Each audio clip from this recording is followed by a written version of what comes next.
Closed captioning of 16 WAPT News is brought to you by Union Planters Bank.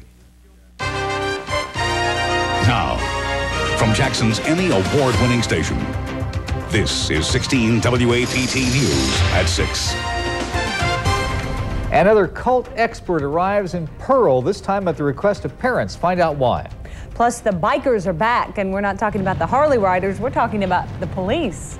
Hello, everyone. I'm Whitney Vann. And I'm Gene Edwards. At the top of our news tonight, a group of parents and students in Pearl hope they have found the solution to dealing with the town's recent tragedy. They've organized a community-wide event to help both parents and youth make a new start. 16 WAPT's Melissa Tamplin joins us now from the newsroom with more. Melissa? As the healing process continues in Pearl, a group of citizens have joined together to learn more about the occult and how to deal with it as it affects people closer to home. On Tuesday and Wednesday, interested parents and youth leaders, as well as students, are invited to listen as guest speaker Wendell Amstutz describes ways to deal with destructive and occult-related behavior. Organizers of the event say after seeing the community try a number of ways to deal with the tragic accidents, it's time to plant faith throughout their city. And I hope that I can be a source of encouragement to the people of this community that good can happen from this if they will work towards it, that healing can happen. It's happened in my community, and I've seen it, and I've been a part of seeing something good happen from it, and that's our goal, is to bring something good, however that's supposed to be.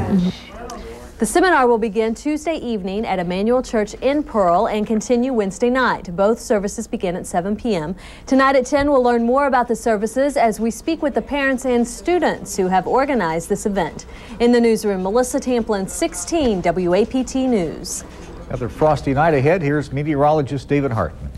Well, of course, it doesn't matter. There's been a killing frost and freeze for everybody, but there will be a heavy frost tomorrow morning. Once again, the temperature nosediving now into the 30s. The coldest of the air mass lifting off to the northeast. We should be upper 20s to right around 30 tonight. Skies will be mostly clear, maybe a stray cloud here and there. 29 degrees. This could be the last night this week that we see a freeze, so good news, and it's coming up.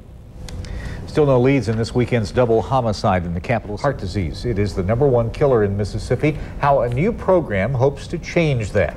Plus, it's that time of year again, time for the Capital City Classic. Find out why more than just football fans are so eager to see the teams come to town next.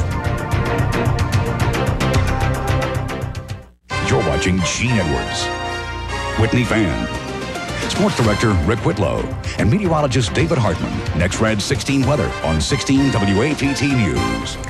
Even before the whistle blows, kicking off this year's Capital City Classic, one winner is already known, the Metro's area economy. That's right. Tom Russo reports the big game generates a whole lot more than team rivalry. It brings in a whole lot of cash as well.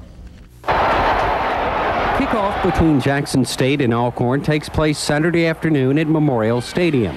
All the ingredients for a successful weekend are in place. When Memorial Stadium is filled to capacity this weekend, each of these seats represent much more than just the price of admission. They mean big bucks for area merchants.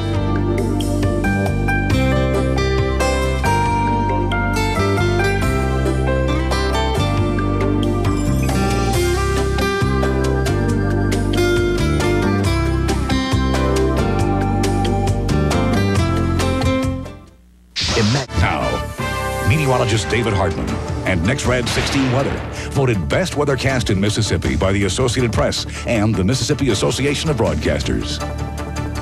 One more cold and frosty night. That's what we're looking at right now. The temperature has already fallen into the 30s. This is Skycam North. Traffic moving along, and we're just a little over a week away from Thanksgiving. Boy, don't you know the traffic will be picking up as we head into the holiday season. Hard to believe it's come around already.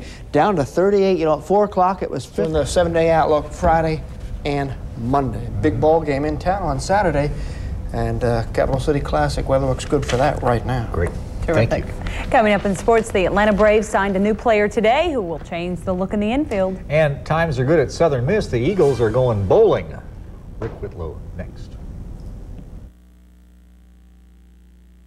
WAPT Sports Director Rick Whitlow. Welcome back, basketball fans. The season has arrived on time again this year. Southern Mississippi will open its year tonight at home against Northeast Louisiana. Northeast lost its season opener 75-74 Saturday night at Memphis, so the Indians should be a pretty good test for USM. Second-year coach James Green has most of the guys back from last year, and they're looking forward to big improvements. We'll have highlights of that game for you tonight following the Monday night game. And while we're talking about Southern Mississippi sports, how about that football team? They have been offered and have accepted a bid to the Liberty Bowl. They clinched it by beating Houston over the weekend. Brett Bullers has this report.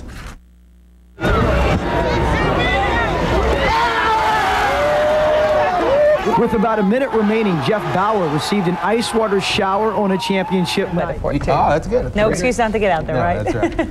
We're going to be right back to double check the forecast. We'll also show you what's coming up tonight, right after Monday Night Football. That's right. Well, later on 16 WAPT News after Monday Night Football. Tensions seem to be easing with Iraq's Saddam Hussein, but are they really? We'll take a look. Also, why working could be a real health threat to women. Plus, we'll talk to the parents of Pearl students who've organized the latest effort to help the small town heal from last month's high school shooting rampage. We hope that you will join us for those stories and more. We'll all be here right after Monday Night Football. Don't forget, the Miami Dolphins take on the Buffalo Bills. Hope to see you after the game.